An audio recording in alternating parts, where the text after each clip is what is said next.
안녕하십니까, 문틀란TV입니다. 박범계 법무장관 후보자와 남인순 민주당 의원, 장관 추미애 등이 진보의 민낯을 드러내고 있습니다. 더불어민주당 남인순 의원은 박원순 전 시장 관련한 검찰 수사 결과가 발표됐음에도 침묵하다가 6일 만에 입을 열었는데 그 해명이 오히려 여성단체와 친여 매체들로부터도 비난의 대상이 되고 있습니다.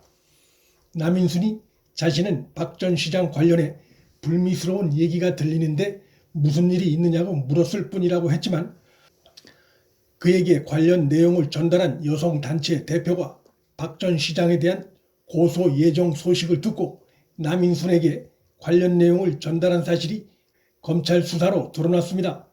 그러나 남인순은 자신이 여성단체 대표로부터 박 전 시장에 대한 고소 예정을 전달받은 사실에 대해선 침묵한 채 서울시장 젠더특보에게 무슨 일이 있느냐고 물었을 뿐이라는 해명을 하고 있어 손바닥으로 해를 가리는 옹색한 변명이란 비판을 명키 어렵습니다. 남인순은 검찰 수사 발표 후 6일 만에 입장을 내면서 피해자의 깊은 고통에 공감하며 위로 드린다고 뒤늦게 피해자란 표현을 쓴 것도 위선적입니다.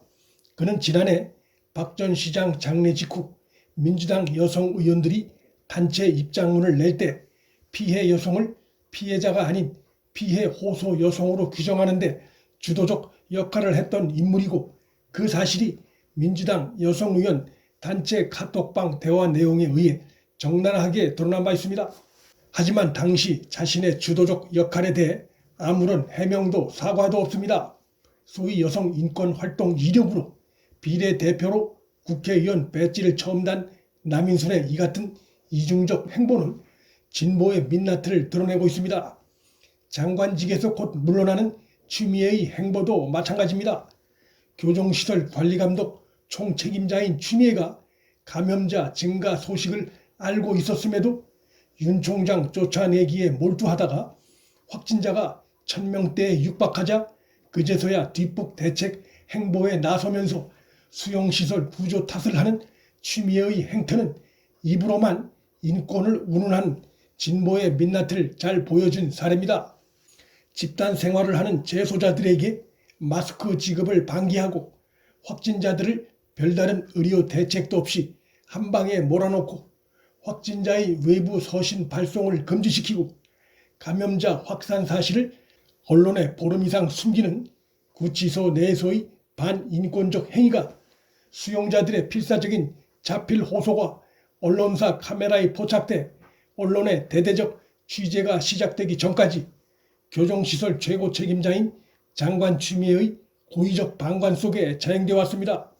그에겐 구치소에 수감되어 있는 수많은 재소자들의 인권과 생명 안전보다 현 정권의 안위와 연계되어 있는 검찰 수사의 총책임자 윤 총장 쫓아내기라는 정치적 목적이 더 급했던 것입니다. 동부구치소 사태는 국정조사를 통해 감염 확산의 원인과 책임자 그리고 인권 유린 사태 등이 낱낱이 밝혀져야 하는 중대 사건입니다.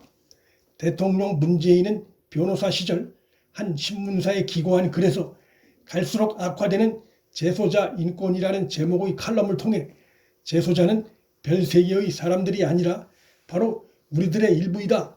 그들을 인권의 사각지대에 방치하고서는 민주화를 말할 수 없다고 했었습니다.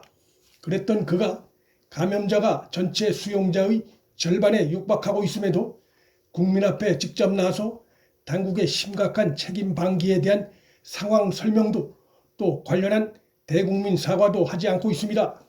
문재인의 이러한 행태 역시 인권 운운하는 진보의 위선과 이중성의 민낯을 잘 보여주고 있습니다. 6일 발표된 RN서치 여론조사에서 문재인의 긍정평가는 떨어지고 부정평가는 상승한 결과가 나타났는데, 이는 현 정권이 지난 한 주 추락하는 지지도를 끌어올리기 위해 코로나 대책을 포함한 여러 대책들을 쏟아내고 문재인 동정 홍보전을 폈지만 국민들이 이제 더 이상 현 정권의 선전에 현혹되지 않고 있음이 잘 드러난 결과입니다. 대전에 지역구를 둔 더불어민주당 소속 박범계 후보자 역시도 위선의 민낯을 드러내고 있습니다. 그가 자신의 핵심 측근들이 박범계로부터 공천을 받은 시의원, 구의원 후보자들로부터 공천 헌금 등 다양한 명목으로 돈을 뜯어내는 사실을 알고 있으면서도 방조한 정황이 뚜렷해지고 있습니다. 대전 지역에서 활동하던 김소연 변호사가 박범계에 의해 대전시의원 공천을 받은 뒤 박범계 측근들로부터 공천 헌금 등 특별 당비 1억을 내라는 요구에 격분해 박범계를 찾아가 이 사실을 알렸지만 그 후로도 이들의 공천 헌금 요구가 계속된 것으로 보아 박범계가 묵인한 정황이 뚜렷합니다. 뿐만 아니라 민주당에서 김소연을 제명시키는 조치를 취했는데 그 과정에서 대전시당 위원장인 박범계의 입장이 반영됐을 것이란 점은 두말할 나위가 없습니다. 박범계의 이중성은 여기서 그치지 않습니다. 그는 김소연을 겨냥해 1억 원 소송까지 제기하는 등 공익제보자인 김소연을 향한 보복성 조치를 계속했습니다. 자신이 측근들의 특별당비 요구를 하는 행위를 방조했다고 주장했지만 검찰에서 무혐의를 받았다면서 김소연을 겨냥해 소송을 제기한 것인데 당시 검찰은 박범계에 대해 서면 조사에 그친 사실이 드러났습니다. 박범계의 이 같은 소제기 행위가 더 명분이 없는 것은 법원에서 오히려 공익성이 인정된다며 피고인 김소연의 손을 들어줬기 때문입니다.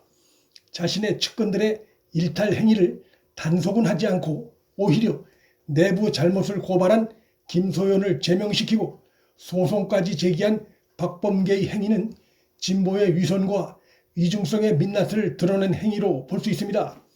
그는 2018년 11월 사법시험 존치를 호소하기 위해 자신을 찾아온 고시생들로부터 폭행을 당할 뻔했다는 뚜렷한 거짓말을 한 정황도 드러났습니다. 당시 현장에 있었던 그의 비서의 증언에도 또 청문회 준비단의 공식 발표 내용에도 당시 박범계가 폭행을 당할 뻔했다는 내용은 어디에도 나오지 않습니다. 민원인에 대한 폭언 폭행 행사가 논란이 되려 하자 오히려 자신이 폭행을 당할 뻔했다고 거짓 주장을 하고 있는 정황이 뚜렷합니다. 국회의원이 집단으로부터 폭행을 당할 뻔한 일이 실제 있었다면 이는 매우 심각한 사건인데 그가 왜 당시 아무런 조치도 하지 않았을까 생각해보면 장관 후보자 인사 검증 시기를 맞아 터진 의혹으로 코너에 몰린 그가 위기를 벗어나기 위해 거짓말을 하고 있는 정황이 뚜렷합니다. 소위 진보 세력에 속한다는 자들의 위선과 이중성이 이 정권 말기로 갈수록 뚜렷이 드러나고 있습니다. 문틀란TV 여기서 마칩니다. 구독과 좋아요, 방송 공유는 방송 제작에 큰 힘이 됩니다. 시청해 주셔서 감사합니다.